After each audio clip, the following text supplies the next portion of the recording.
José Antonio, somos vecinos de Estados Unidos, una de las regiones más competitivas del norte, América del Norte, y la cooperación política y económica que comenzó a finales de los años 80 ha dado muy buenos resultados y nos ha ayudado a que México se vuelva una economía cada vez más compleja, diversificada y competitiva. Sin embargo, con la llegada del presidente Trump a la Casa Blanca, Estados Unidos ha adoptado posturas unilaterales, bilaterales y trilaterales proteccionistas sobre muchos temas, como lo es los aranceles al acero, el aluminio, el Telecán, la seguridad transfronteriza, la migración, la seguridad. Desde tu punto de vista, ¿cuáles han sido los aciertos y desaciertos de México en la coyuntura actual con Estados Unidos? ¿Y cuál es tu visión sobre cómo se tiene que llevar esta relación con el presidente Trump para seguir construyendo una buena vecindad? Por el otro lado, se habla mucho de la importancia de la diversificación comercial de México. El 80% de nuestras exportaciones siguen siendo hacia Estados Unidos y el resto del mundo apenas es significativo. ¿Qué se necesita hacer para volver esta intención una realidad? ¿Cuál sería una hoja de ruta para un avance sustancial en la diversificación comercial de México en los próximos 6 años? Y si me permites una extra. La comunidad empresarial nacional e internacional está a la expectativa de un compromiso para reformar el artículo 102 constitucional mediante un dictamen ciudadano presentado por casi 300 organizaciones de la sociedad civil y del sector empresarial. Se busca que se legisle a favor. ¿Cuál sería tu posición al respecto? Muchas gracias, María Fernanda. Preparé algunas láminas un poco anticipando cuáles pudieran ser algunos temas de interés que yo creo que van a ser útiles en graficar un poco la respuesta y el planteamiento. Esa es Norteamérica y me da mucho gusto que esté aquí Miguel Bazáñez, porque fue arquitecto de parte de esa relación. Ahí vemos los gasoductos y podemos ir viendo un poco el resto de la infraestructura norteamericana. Gasoductos, oleoductos, vías ferroviarias, carreteras, puertos, aeropuertos. Y lo que se ve es una región norteamericana en la que cuesta algo de trabajo identificar incluso cuáles son las fronteras entre los 3 países. Y eso permite hacer algún matiz interesante en términos de cómo ha cambiado nuestra relación con Estados Unidos, sobre todo respecto al Tratado de Libre Comercio. En 1994 lo que teníamos es un Tratado de Libre Comercio que le dio anclaje a toda una construcción de infraestructura norteamericana. Lo que tenemos hoy es toda una infraestructura de construcción norteamericana que le da anclaje al libre comercio. Y eso hace que sí seamos que estemos muy vinculados, que seamos muy contingentes en la relación con Estados Unidos, lo que no quiere decir que seamos muy contingentes con NAFTA. Elaboro un poco respecto a la cifra que tú comentas. Es cierto que el 80% de nuestras exportaciones son con Estados Unidos, menos de la mitad de las importaciones lo son. De ese 80% hay un porcentaje muy importante que se da en un comercio fuera de NAFTA, en aranceles que no estaban incluidos en NAFTA cuando se firmó en 1994. Una parte muy importante del comercio se da en aranceles que, si bien están en NAFTA, no se utilizan porque es más competitiva la cadena de valor fuera de Norteamérica. Eso nos deja más o menos 20% de nuestro comercio contingente en NAFTA. Y ese 20% del comercio se puede dividir en 2. Aquellos que en ausencia de NAFTA tenían aranceles bajos y aquellos que tendrían aranceles altos. Los que tenían aranceles altos son más o menos el 6% del comercio. Eso pone de relieve por qué pensamos o por qué pienso yo que NAFTA sí se puede actualizar. Porque hoy NAFTA es relevante para el 6%, muy relevante, pero para el 6% de nuestro comercio con Estados Unidos. Eso quiere decir que para el otro 94%, pues hay enormes áreas de oportunidad para que NAFTA vuelva a poner distancia entre OMC y el comercio que se da en la región norteamericana. ¿Qué creo yo que se ha hecho bien? Si uno revisa las promesas de campaña del presidente Trump, pues en términos generales, incluso en su relación con México, era un listado de planteamientos en donde todos eran dañinos para la relación entre México y Estados Unidos. Y hoy, a un año y meses de la administración del presidente Trump, estamos en diálogo, estamos en la mesa, hay las tensiones naturales de una relación complicada, pero seguimos en un espacio constructivo en términos de tratar de identificar formas en las que podemos avanzar. Y al tiempo que se cuida la relación con la administración, se ha venido incrementando la relación con los gobernadores, con los municipios, entre el sector empresarial, con las comunidades migrantes, en una relación que depende en mucho de todos esos elementos. Es una relación, la de México y Estados Unidos, que no es contingente solamente en la relación entre las dos administraciones. Y pongo un ejemplo antes de pasar a las siguientes preguntas. De las cosas más interesantes que se hicieron en los últimos años en la relación fue un aeropuerto binacional. Un aeropuerto que da servicio a los dos lados de la frontera, a Tijuana y a San Diego. En esa que es sin duda una decisión trascendente, que sin duda implicó buena voluntad de las administraciones y trabajo coordinado para que se realizara. Las dos administraciones federales se enteraron del aeropuerto binacional cuando nos invitaron a inaugurarlo.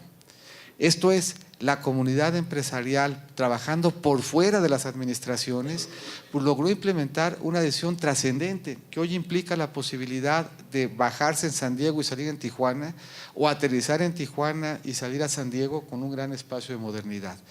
No somos solamente norteamericanos, si bien lo somos por geografía y por integración, somos también un país caribeño. Y con el Caribe compartimos uno de los patrimonios turísticos más importantes del mundo. Cancún es la ciudad más visitada de toda Latinoamérica y la más conectada fuera de ciudades en Estados Unidos.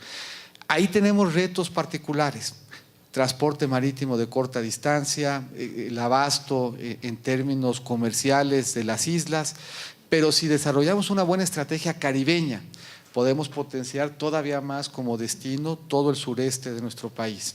Somos centroamericanos por historia, por geografía, y eso quiere decir que tenemos acceso a una de las regiones del mundo en donde vive más gente. Vive más gente en Centroamérica que la que vive en Canadá, y Centroamérica crece el doble de rápido. Si nosotros logramos bajar gas a Chiapas, la posibilidad de que Centroamérica se convierta en un polo de desarrollo regional es sumamente importante. Y por lo tanto, la posibilidad de diversificar nuestra relación hacia el sur, empezando por Centroamérica, nos da un enorme espacio de crecimiento. Si le pedimos a un mexicano que se defina regionalmente, lo más probable es que se defina como latinoamericano. Lo que estamos haciendo, en mucho con apoyo y acompañamiento del ICC en la Alianza del Pacífico, es sumamente importante. La suma de México, Chile, Colombia y Perú implica una economía más grande que Alemania. Y si a ella vinculamos Brasil y Argentina, seríamos el cuarto polo económico más grande del mundo. Por lo que estamos haciendo, volteando a ver hacia Latinoamérica, es de gran importancia para la diversificación, a grado tal que hoy Chile, Colombia y Perú están entre los 10 países como origen del turismo que estamos recibiendo. Somos parte también de la región Asia-Pacífico. Hoy salía un artículo en la mañana que comentaba que de entre los países que integramos el TPP-11, dentro de los países norteamericanos, el mayor comercio bilateral de todos lo tiene México. Eso pone de relieve la importancia de voltear a ver a la región del Asia-Pacífico. Y tenemos una última pertenencia que vale la pena destacar.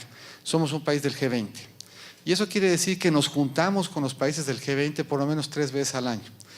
Pero esa práctica de diálogo no ha implicado madurez con los diferentes países del G20. Tenemos en algunos casos, claramente Estados Unidos, Canadá y algunos otros, una relación muy profunda de cooperación, de protección, de promoción y de intercambio comercial. Pero hay algunos países del G20 con los que prácticamente no tenemos relación. Solo para poner un ejemplo, la península arábiga importa al año más del PIB de México. Y nosotros tenemos un comercio de menos de 100 millones de dólares.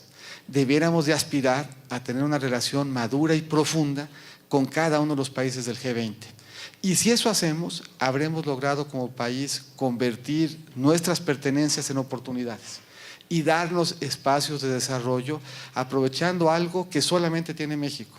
México es el país del mundo que más pertenencias geográficas y que más pertenencias económicas tiene, y eso nos permite ver la relación con Estados Unidos en un entorno de confianza y tranquilidad. Cierro con una última reflexión, importante a mi juicio cara a las elecciones. Frente a la incertidumbre con Estados Unidos, ¿qué es lo mejor que puede hacer México? Trabajar con los temas nuestros. Si el tratado enfrenta en México un país que consolida su logística y que consolida sus instituciones, si no tenemos tratado nos va a ir muy bien. Y si tenemos tratado, nos va a ir mejor. Pero eso quiere decir que la mejor forma de capotear la relación con Estados Unidos no es solamente trabajando con Estados Unidos, es trabajando en México para hacer nuestra tarea. Y nuestra tarea tiene dos dimensiones: mejorar nuestra logística y mejorar la calidad de nuestras instituciones. Y si generamos credibilidad en nuestras instituciones y competitividad en nuestra logística, el diálogo con Estados Unidos nos implicará mucho menos riesgo que hoy. Y nosotros hemos planteado, en un tema que seguramente también saldrá relevante, que la decisión más importante que podamos tomar en materia de corrupción es darle autonomía al Ministerio Público. Eso lo planteamos incluso antes de que se planteara la reforma del 102. Y tiene una importancia, a mi juicio, capital. Muchos de ustedes van a preguntar qué es lo que planteamos en la agenda corrupción. Y van a recibir dos tipos de respuesta. Habrá quien les diga que ellos, en su calidad de titular del Ejecutivo, van a meter a la cárcel a fulano o a sutano. Eso es no entender el Estado de Derecho. Estado de Derecho implica construir una arquitectura que le permita al Ministerio Público ser el que defina a quién meter a la cárcel, y eso debe de incluir incluso al presidente de la República. Cuando entendamos en México que estar todos al imperio, bajo el imperio de la ley, y que nadie vive por arriba de ella, quiere decir que no es el presidente el que le dicta la acción al Ministerio Público, sino el presidente el que se sujeta al imperio del Ministerio Público, vamos a haber dado un paso muy significativo. Dos preguntas, Pepe, saliéndome un poco del ámbito estrictamente económico. Hace 3 meses escribí un artículo en Business Week que se tituló ¿Podrá hacer Meade el milagro? Y me refería a la carga con la cual un candidato de la coalición que te respalda sale a pedirle el voto a los ciudadanos, que es la carga de la marca PRI y de la imagen de corrupción, ineficiencia, etcétera, que se ha construido como imagen en esta administración. ¿Cómo hacer el milagro? ¿Cómo lograr que los positivos del candidato, muchos los conocemos muy de cerca, pero creo que cada vez son más reconocibles de modo general, los positivos del candidato le ganen a los negativos de esa marca, esos negativos que se han construido a la vuelta de los años? Y una segunda pregunta en el mismo ámbito, y tiene que ver con una preocupación generalizada, pero muy presente en el sector empresarial, que es el tema de la inseguridad. Hay quienes plantean que es prácticamente un problema que no tiene solución. Algunos expertos señalan que pues más bien hay que aprender a vivir con él, porque en el corto plazo no hay modo de darle la vuelta y cambiar las tendencias que hemos visto en México, en este que algunos consideran el problema más serio, más grave del país. ¿Cuáles serían tus reflexiones? Mira, bueno, Enrique escribió ese artículo hace 3 meses, pero hace un año escribió otro artículo en donde decía que Meade podía hacer otro milagro. El milagro que se planteaba hace un año se daba en un contexto en donde 3 calificadoras nos tenían en perspectiva negativa, en donde se pensaba que íbamos a crecer 50% menos de lo que teníamos planteado en el presupuesto, en donde había dudas de que íbamos a alcanzar nuestro superávit primario, en donde parecía imposible que México fuera a reducir su deuda como porcentaje del PIB. Y todas esas dudas eran razonables frente a la crisis de confianza que enfrentamos y frente a un dato fundamental. En la historia financiera del mundo, nunca había empezado un país el año con 3 calificadoras poniéndolo en perspectiva negativa y que al final del año alguna de ellas no se lo hubiera bajado. Pues ese milagro se dio y al final del año pasado 2 de las 3 calificadoras subieron su perspectiva, se alcanzó el superávit primario, crecimos 50 más de lo esperado, se mejoró la perspectiva crediticia del país y bajó la deuda como porcentaje del PIB. Frente a eso, pues la verdad es que este otro reto se antoja bastante más digerible. Y para poner en perspectiva por qué es más digerible, si nos regresamos un poquito a la que decía Fuello, nadie vota por los partidos. El índice de confianza de los partidos políticos en el mundo se ha venido desplomando. Y ese es un fenómeno que se observa en todas partes, que se acrecenta en Latinoamérica y que es especialmente relevante en México. Y las campañas tienen en todas partes del mundo dos etapas. Una etapa que se da alrededor de los partidos. Queremos ser candidatos de los partidos, queremos pedirle su confianza y queremos que nos acompañen en el proceso de la elección. Pero si vemos la confianza en los partidos políticos en Latinoamérica, y esta gráfica podríamos haberla hecho para Latinoamérica, para Europa, para la región de Asia-Pacífico, para la región que fuera, y la constante es la misma. No se le tiene confianza a los partidos políticos. Y por eso la segunda parte de las campañas, una vez habiendo consolidado la plataforma de los partidos políticos, gira alrededor de los candidatos y de sus propuestas. Lo que nosotros estimamos va a suceder, porque es lo que sucede en todas partes del mundo, es que la gente va a contrastar plataforma y perfil para escoger entre diferentes candidatos. La época en donde la franquicia era la que generaba los votos, pues es una época que se explica en otro entorno de comunicación, en otro entorno de conocimiento y en otro entorno de confianza. Pues hace algunos años en México y en el mundo, pues la gente conocía, reconocía a los partidos y a sus ideologías y era claramente la marca del partido la que dominaba en las elecciones. Pero de algunos años para acá, en el mundo, las contiendas se están volviendo contiendas entre candidatos. Y eso es lo más probable que suceda aquí. Y aquí hay una lámina que a mí me parece interesante. Bueno, aquí están los años de militancia en términos de desconfianza en los partidos, en donde se ve que desde el punto de vista de militancia, pues el que tiene la mayor legitimidad de presentarse como ciudadano no militante, soy yo, y el que más estructuralmente militante ha sido, es un poco como el que se casa 3 o 4 veces. El único aquí que se ve que de veras cree en los partidos es Andrés Manuel, que ya va en su tercer matrimonio con su tercer partido, y yo a los 49 sigo todavía sin caer en ese sacramento litúrgico de vincularse con un partido. Pero este es un punto yo creo importante. ¿Cuándo empiezan las campañas y qué se puede hacer con la campaña? María Fernanda con mucha generosidad me presentó ya como candidato de la coalición. Estrictamente hablando y para sorpresa de todos ustedes, todavía no hay candidatos en esta contienda presidencial. Después de todo lo que ha pasado y después de la impresión que tenemos nosotros de que ya empezó la campaña, jurídicamente hablando, el día de hoy no hay un solo candidato registrado. ¿Qué pretendía nuestro modelo de comunicación política? Al centro de una contienda democrática hay un principio de equidad. La equidad se refleja en el modelo de comunicación política que nos dice qué podemos hacer y con qué recursos los podemos hacer. ¿Qué dice nuestro modelo de comunicación política? Dice que a partir del 30 de marzo tenemos acceso a tiempos de radio y televisión para que podamos, en condiciones de equidad, dar a conocer nuestras propuestas y convencer a la ciudadanía de que vote por nosotros. ¿Qué podíamos haber hecho entre el 11 de febrero y el 30 de marzo? El modelo de comunicación política preveía este espacio ridículo de intercampañas como un espacio bautismal, como un espacio diseñado para que nada de lo que hubiéramos hecho en la precampaña generara una condición de inequidad en la campaña. Lisa y llanamente estaba pensado para un periodo en donde todos pudieran olvidarse de cualquier cosa que hubieran oído en la precampaña para que pudiéramos arrancar de cero el 30 de marzo. ¿Qué podíamos haber hecho entre el 11 de febrero y el 14 de diciembre? Teníamos acceso a tiempos de radio y televisión para dar a conocer ideas, propuestas y proyectos a militantes y simpatizantes de los partidos en la forma como cada partido hubiera escogido procesar las precandidaturas. ¿Qué podíamos haber hecho antes del 14 de diciembre? En teoría nada. En teoría antes del 14 de diciembre, si yo hubiera venido a un evento del ICC para decirles que quería ser presidente y hubiera puesto un tuit, la autoridad electoral me hubiera negado el registro porque hubiera estimado que era un acto anticipado de campaña. Lo único que en teoría podía haberse hecho era darle acceso a los partidos para promover la participación democrática.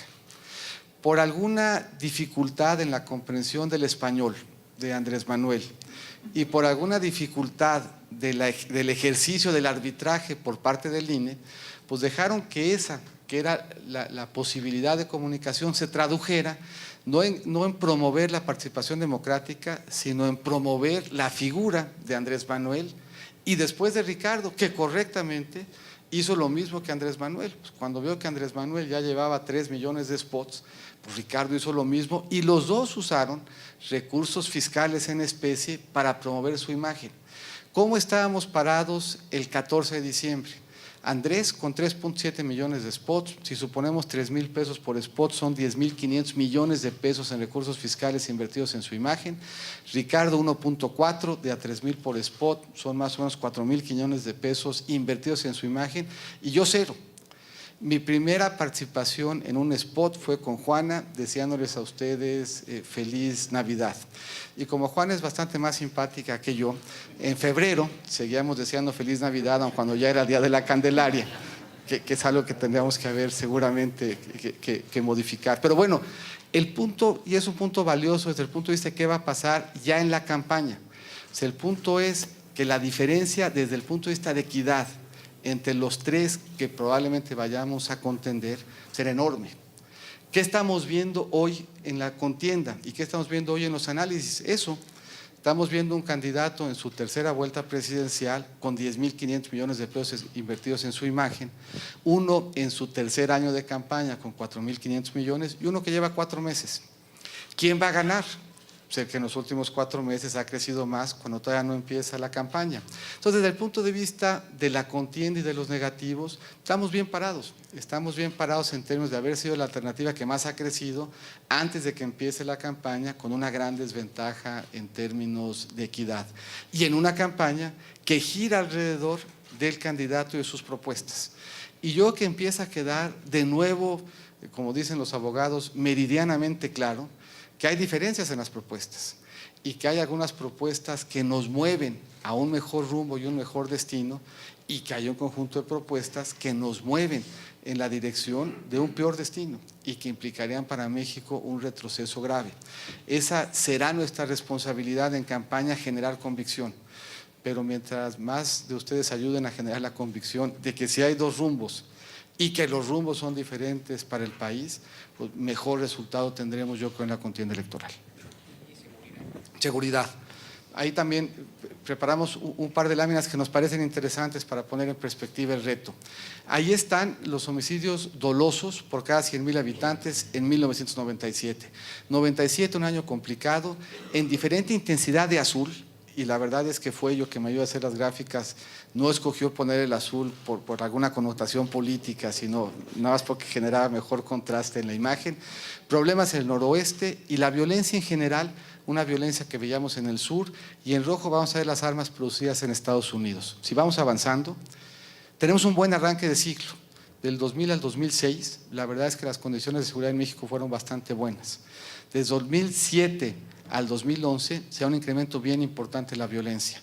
Parados en el 2011, varias cosas se ven que son interesantes. Primero, un incremento muy notable en las armas producidas en Estados Unidos. Segundo, un problema de violencia concentrado en el norte del país y en Guerrero. Del 11 al 17 mejora sustancialmente la seguridad hasta el 15 y luego volvemos a tener un incremento muy importante en el 16 y en el 17. Dos cosas llaman la atención en esa gráfica. Primero, no es la misma violencia la de 17 que la del 11. Si recordamos el 11, norte y Guerrero, el 17, el Pacífico y el sur. Eso quiere decir que parte de lo que motiva violencia en México cambió del 11 al 17. Muy probablemente tenga que ver con cambio en los patrones de consumo y tráfico de drogas, mucho más concentrado en los puertos. 3 estados explican el incremento en la violencia del 16 al 17. Y son estados que generalmente no hubiésemos vinculado nosotros con una crisis de inseguridad. Baja California Sur, Baja California y Colima. Esos 3 estados explican el 20% del incremento y nos llevan a pensar que cambiaron parcialmente las causas que subyacen a la violencia en México, pero hay una constante: la gran accesibilidad de armas que tenemos hoy en el país. Y eso nos hace pensar que para enfrentar la inseguridad, primero hay prevención, pero además de la prevención hay 4 temas que tendríamos que modificar. Primero, algo tenemos que hacer con las armas. En México se estima que tenemos en manos de la delincuencia organizada entre 500,000 y 1.5 millones de armas. El ejército guatemalteco tiene 150,000. El ejército canadiense tiene 1.700.000. Esto quiere decir que en el estimado alto, la capacidad de fuego que tiene la delincuencia organizada en México es parecida a la del ejército canadiense. Y en el estimado inferior a 3 veces el ejército guatemalteco. Algo hay que hacer con las armas. Algo hay que hacer con el dinero.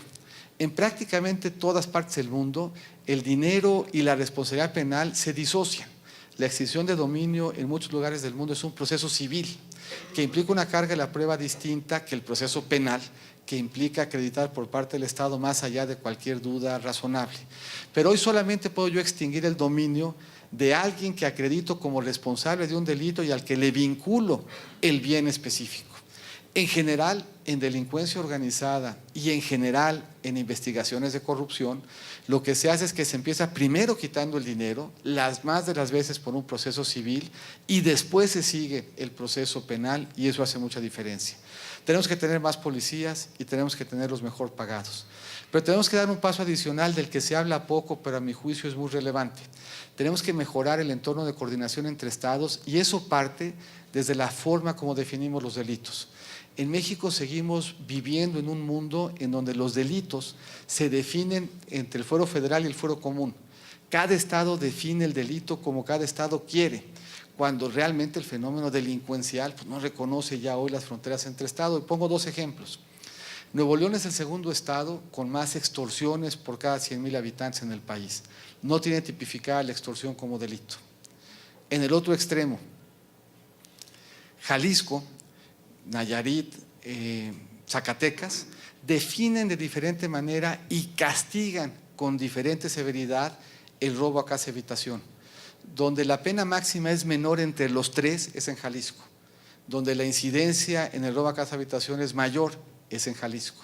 Si nosotros no definimos por lo menos un subconjunto de estos delitos de la misma manera, para que los investiguemos de la misma manera y que el Ministerio Público los enfrente de la misma manera, pues no importa la escala que generemos en materia policíaca o presencia de Fuerzas Armadas, no le vamos a dar al ciudadano el resultado que espera.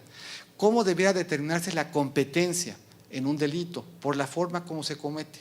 Si la forma como se comete el delito apunta a un fenómeno que va más allá del Estado, debiera ser competencia federal. Y si la forma que se comete acredita que es un delito estrictamente de naturaleza y alcance local, debieran ser las fuerzas locales. Pero lo que hoy tenemos es que si se roban un coche en la Ciudad de México y se lo llevan al Estado de México para deshuesarlo y venderlo como partes de Centroamérica, pues a nadie le queda claro quién persigue el delito porque lo definimos de forma distinta. Aunque tuviéramos buenos policías y buenos ministerios públicos, si no manejamos el mismo lenguaje delincuencial, nos vamos a quedar cortos en dar buenos resultados. Y por contra, si hacemos esto que ha funcionado en otras partes del mundo, no habría ninguna razón para pensar que en México no funcionaría igual.